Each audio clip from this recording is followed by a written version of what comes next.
राजनीति को समझने के लिए क्या हमें पूरे देश के चुनाव का इंतजार करना पड़ता है, या फिर किसी एक चुनावी सीट की गहराइयों में उतरकर भी हम पूरी सियासी तस्वीर समझ सकते हैं? अक्सर जवाब दूसरे सवाल में छिपा होता है। एक सीट सिर्फ हार जीत का एक आंकड़ा नहीं होती। नहीं, बिल्कुल नहीं। ये एक पूरा ब्लूप्रिंट हो सकती है, एक नक्शा जो हमें आज की डेटा पर आधारित राजनीति की हर परत खोलकर दिखाता है। और आज हम ऐसे ही एक नक्शे को पढ़ने जा रहे हैं, हापुड़ विधानसभा क्षेत्र के जरिए। हम देखेंगे कि कैसे जमीन की हकीकत, समाज के समीकरण और लोगों की उम्मीदें मिलकर उस रास्ते को बनाती हैं जो शासन तक जाता है। तो चलिए इस ब्लूप्रिंट को साथ मिलकर डिकोड करते हैं। तो हम कहाँ चल रहे हैं? हम चल रहे हैं उत्तर प्रदेश के दिल में, हापुड़। ये सिर्फ एक जिले का नाम नहीं है, ये वो सियासी जमीन है जहां उत्तर प्रदेश की राजनीति की कई धाराएं आकर मिलती हैं। इसे आप सिर्फ एक चुनावी सीट की तरह मत देखिए, इसे समझिए एक जीती जागती पॉलिटिकल लैब की तरह, एक प्रयोगशाला। यहां का हर एक वोट महज एक वोट नहीं, वो एक डेटा पॉइंट है।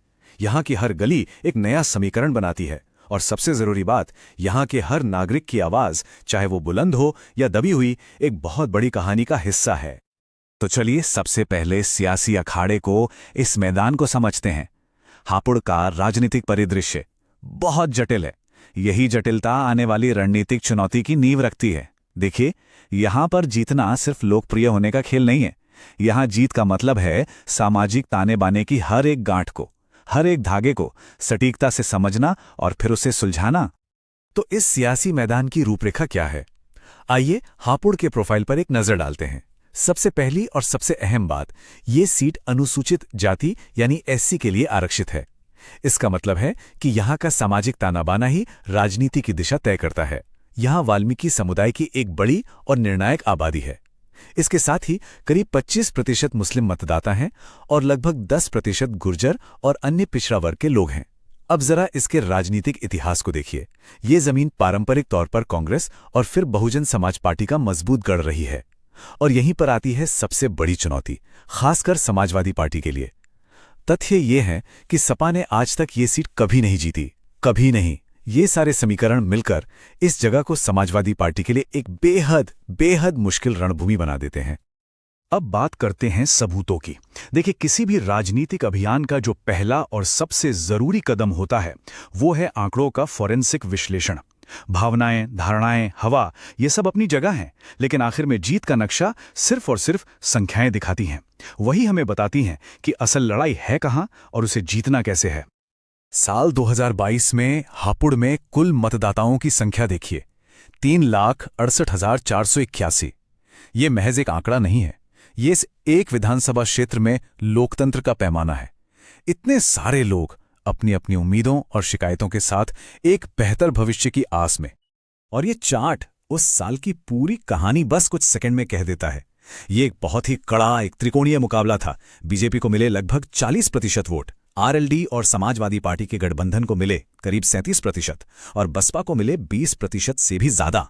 साफ है मुकाबला कितना करीबी था, और बसपा का ये 20% का वोट शेयर कितना महत्वपूर्ण था ये तय करने में कि जीत का सेहरा किसके सिर बंधेगा। और अब ये है वो एक संख्या जो सब कुछ बदल देती है, 7,034। बस इतना। ये 2022 में बीजेपी की जीत का अंतर था। राजनीति की भाषा में ये एक बेहद बेहद मामूली मार्जिन है। विपक्ष के लिए ये कोई पहाड़ नहीं, बल्कि एक छोटी सी खाई है जिसे बस सही रणनीति से पाटना है। हर योजना, हर रणनीति अब इसी एक संख्या को शून्य पर लाने के लिए बनाई जाएगी। लेकिन जैसा हमने कहा, संख्याएं कहानी का सिर्फ एक हिस्सा बताती हैं। क्या हुआ ये तो बता देती हैं, लेकिन क्यों हुआ ये नहीं बताती। असली तस्वीर तो तब सामने आती है जब हम इन आंकड़ों के पीछे खड़े इंसानों की आवाज सुनते हैं, उनकी जमीनी हकीकत को, उनकी रोजमर्रा की मुश्किलों को समझते हैं। हापुड़ की जमीन पर उतरते ही जो सबसे बड़ा मुद्दा गूंजता है, वो है गन्ना किसानों का बकाया भुगतान। समझिएगा, ये सिर्फ एक आर्थिक समस्या नहीं है, ये हजारों किसान परिवारों के घरों में वित्तीय असुरक्षा और गहरे संकट का प्रतीक है। जब साल भर की मेहनत का पैसा महीनों तक नहीं मिलता, तो सिर्फ चूल्हा नहीं बुझता, सरकार पर भरोसा भी कमजोर पड़ जाता है। और ये सिर्फ एक मुद्दा नहीं, बल्कि एक पैटर्न है। जैसे स्कूलों में बिजली का ना होना, सोचिए, ये सिर्फ एक सुविधा की कमी नहीं है, ये उस शासन की कमी का सीधा प्रतीक है जो हमारी अगली पीढ़ी के भविष्य को सीधे तौर पर प्रभावित कर रही है। ये उन परिवारों के मन में ये सवाल खड़ा करता है कि क्या हमारा सिस्टम हमारे बच्चों के लिए काम कर रहा है? और फिर आता है सबसे महत्वपूर्ण सामाजिक मुद्दा, वो एहसास जो इस सीट की बहुसंख्यक आबादी यानी दलित समुदाय के मन में घर कर गया है, उपेक्षा का एहसास। जब किसी क्षेत्र का सबसे बड़ा वोट बैंक ये महसूस करने लगे कि उनकी अनदेखी हो रही है, कि वो राजनीतिक परिदृश्य पर हाशिए पर हैं, तो समझिए कि राजनीतिक समीकरण बदलने की सबसे उपजाऊ जमीन तैयार हो चुकी है। जब किसी समाज के एक बड़े हिस्से को यह महसूस होने लगे, तो यह सिर्फ चुनावी चिंता का विषय नहीं है, ये हमारे संवैधानिक मूल्यों की भी बात है। हर नागरिक की गरिमा और ये एहसास की व्यवस्था में उसकी भी सुनवाई है। यही तो लोकतंत्र की बुनियाद है। जब यह बुनियाद कमजोर होती है तो पूरी इमारत हिल जाती है। तो इन सभी आंकड़ों, जमीनी सच्चाइयों और सामाजिक दरारों के गहरे विश्लेषण के बाद एक 4 सूत्रीय रणनीति का खाका तैयार हुआ। इसे नाम दिया गया चतुर्मुख सिद्धांत। ये महज एक योजना नहीं है, बल्कि पहचानी गई हर चुनौती का एक ठोस, डेटा पर आधारित जवाब है। तो क्या है इस सिद्धांत के 4 स्तंभ? पहला, चुनावी गठबंधन, मतलब एक ऐसी सोशल इंजीनियरिंग जिसमें अनुसूचित जाति, मुस्लिम और ओबीसी का एक मजबूत, अटूट वोटिंग ब्लॉक बनाया जाए। दूसरा, संगठनात्मक पुनर्निर्माण, यानी पार्टी की जो मशीनरी है उसे जमीनी स्तर पर हर एक बूथ पर दोबारा जिंदा करना, उसमें नई जान फूंकना। तीसरा, अपनेपन का नैरेटिव, एक ऐसा संदेश, एक ऐसी कहानी गढ़ना जो लोगों को लगे कि ये उनकी अपनी लड़ाई है, उनके हक की लड़ाई है। और चौथा, संसाधनों का सही इस्तेमाल, यानी कार्यकर्ता हो, नेता हो या फिर फंड, हर चीज को सही समय पर सही जगह पहुंचाना। लेकिन देखिए, दुनिया की सबसे अच्छी रणनीति भी कागज पर ही धरी रह जाती है अगर उसे सही तरीके से जमीन पर न उतारा जाए। डेटा और सिद्धांत अपनी जगह हैं, जनादेश तो कर्म से मिलता है।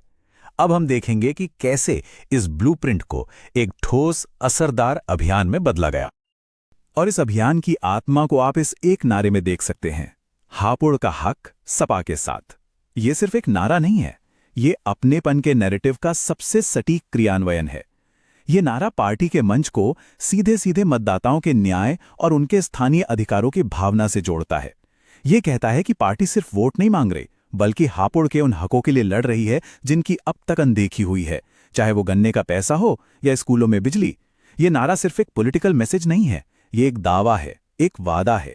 और यहीं पर जिम्मेदारी की बात आती है। एक जागरूक समाज में राजनीतिक संवाद सिर्फ नारों तक सीमित नहीं रहता। हर नागरिक का यह अधिकार है कि वो सूचित हो, अपनी बात रखे, और साथ ही हर दल की यह जिम्मेदारी है कि वो अपने वादों का आधार स्पष्ट करे। भारत का digital personal data protection framework भी इसी दिशा में एक कदम है, जो संवाद में नागरिक की सहमति और निजता को केंद्र में रखता है। तो अंत में हापुड़ का यह पूरा विश्लेषण हमें एक बहुत बड़े सवाल पर लाकर छोड़ देता है।